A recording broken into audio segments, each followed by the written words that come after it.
Hi, my name is Roger Schluter. This video is actually about the inventory game, and a lot of companies may know about this, but a lot don't. Maybe there's a lot that manipulate their earnings by using the inventory game. But the inventory game is where a company will manipulate their inventory level to influence the cost of goods sold. Now, which is also will influence their profit and loss. So anyway, the inventory level is very important for someone that's buying another business. Maybe this is a service business and it doesn't have any inventory. But if it is a business that has an inventory, it becomes a very important thing. And also, not only for if you're buying a business, but if your business is depending on another business in the process of your business. So anyway, your profit and loss or earnings statement is fairly easy to figure out. Basically, I don't think I'm going to use any aids in this because it's all simple arithmetic and very easy. You can write it down if you want. But anyway, your basic earnings statement is sales minus cost of goods sold equals your gross income, and then your gross income minus your expenses will give you your profit and loss. So anyway, it's fairly simple. Expenses are actually costs that can be checked on. They can be checked on by a buyer of the business or the IRS. Both are going to ask you for receipts. But anyway, to get to gross profit, you have sales minus cost of goods sold. So what are those costs of goods sold? And usually it is abbreviated by that COGS, cost of goods sold. So anyway, the cost of goods sold is the beginning inventory plus purchases of inventory during the year during the period minus inventory at the end of the period. So anyway, that's your cost of goods sold. So there's only two times when an unscrupulous business owner can influence the profit or loss, and this is the beginning inventory or the ending inventory. If the beginning inventory is increased or the ending inventory is decreased, either one of these will increase your ending cost of goods sold and decrease your profit. Now the opposite is also true. If in the beginning, if the beginning inventory is decreased or the ending inventory is increased, then you're basically going to have either one of these will go ahead and decrease the cost of goods sold and will artificially increase the income level. Now remember, we can calculate the profit and loss or earnings statement. Sales minus cost of goods sold equals gross profit.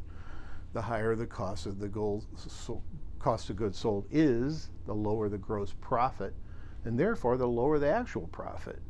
Most people, when doing their due diligence, will check how the cost of goods sold is calculated. They'll check on the numbers, especially the costs. But to really get an accurate reading, they really need to actually count the inventory. Now, counting inventory is a very tedious task and can result in different numbers depending on who counts it. I worked a couple of jobs where we actually did inventory. It was a retail situation. And if you've ever been involved in doing inventory at a company, you know at least two people need to count the same grouping to make sure you come out with the same numbers. But I guarantee you, two people can count it and come up with totally different numbers. So sometimes you have to count it more than once or twice just to figure out what it is, and you're hoping that's the right number. These numbers can be manipulated so easily that without an unbiased counting every year, you don't know what the inventory number really is. Increasing the starting inventory or decreasing the ending inventory will increase the cost of goods sold, which will decrease your profit or increase your loss. Now anyway, and the vice versa is true. Decreasing your inventory or increasing your ending inventory will actually decrease the cost of goods sold and will increase your profit or loss. So anyway, that's kind of the way it goes. And so it's very, you can figure this out on a piece of paper, and it's very easily. Usually on a lot of small companies, they're actually using a Schedule C. And a Schedule C will show it very easily because the first page is the actual profit and loss. So it'll have the profit minus the cost of goods sold equals gross profit, and then minus the expenses. and then you come out your profit and loss.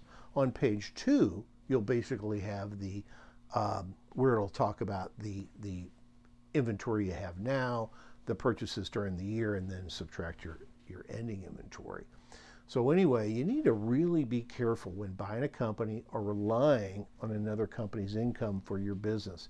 You really need to check to make sure they're not playing the income game or the inventory game, and to make sure that by doing that, you're actually making sure that that number inventory is correct. So really, I guess the best way to do it is to have an unbiased third party come in, and there's companies that do this, to come in and count the inventory. And if it's a large enough deal, it can justify that. If it's a really small deal, sometimes it can't justify that. Sometimes it's just you going in and counting the inventory.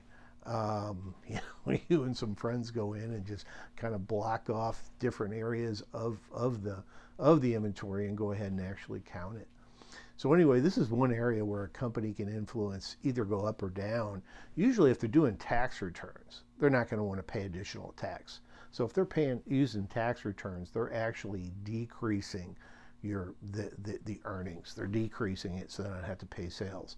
Now in your case, if you're buying a company, that could be good, because it could be the sales and earnings are actually a lot higher than the tax returns show.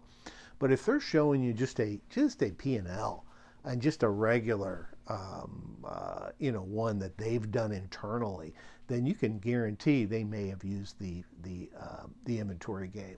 So anyway, you need to be very careful. Anyway, this is Roger Schlater, and thank you very much. And if you like this kind of content, either loan content or business tip type content, I hope you subscribe and hit the bell for future notifications. And then 2, I hope you, if you come away with anything, hope you hit the bell notification. It does help the channel. And thank you very much, and I will see you in the next video.